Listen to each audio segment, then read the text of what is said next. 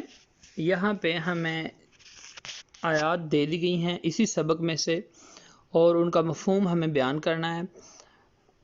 یہاں پہ آپ نے اس کا ترجمہ بھی اور مفہوم دونوں یاد کرنے ہیں، لیکن آپ کے جو بورڈ ایگزامز ہوں گے اس میں تو آپ نے صرف اس کا ترجمہ ہی لکھنا ہے، تو میں آپ کو اس کا ترجمہ اور مفہوم بیان کر دیتا ہوں۔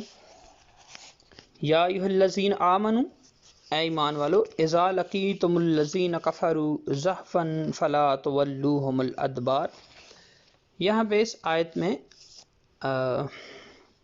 میں پہلے آپ کو اس کے الفاظ کے معنی بتا دیتا ہوں۔ یا ایھا الذین آمنوا، اے ایمان والو، اذا جب، لقیتم الذین ان لوگوں سے تمہاری لڑائی ہو جائے، مڈ بیڑ ہو جائے، کفروا جنہوں نے کفر کیا ہے، مطلب ان کافروں کے ساتھ، زحفاً لشکر کشی کی صورت میں، فلا تولوہم تو ان سے نہ پھیرو، الادبار پیٹھ۔ مطلب کہ اس کا ترجمہ ہی ہمارے پاس ہوگا، اے اہل ایمان، جب میدان جنگ میں کفار سے تمہارا مقابلہ ہو تو ان سے پیٹھ نہ پھیرنا۔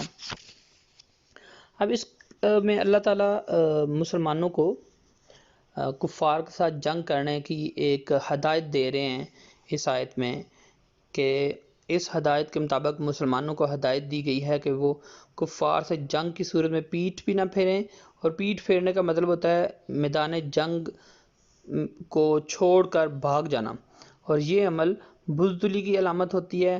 مسلمانوں کے لیے جنگ میں ثابت قدم رہنے کا حکم، اس لیے مسلمانوں کو چونکہ جنگ میں ثابت قدم رہنے کا حکم ہے، اس لیے پیٹھ پھیر کر بھاگنا درست نہیں قرار دیا گیا۔ اللہ تعالیٰ پر ایمان رکھنے والے مسلمان کبھی بزدل نہیں ہو سکتے، یہ ہدایت اسی لیے اللہ تعالیٰ نے مسلمانوں کو دی ہے۔ تو یہ اس کا مفہوم تھا، میں اس کا ترجمہ ایک دفعہ پھر سے کر دیتا ہوں۔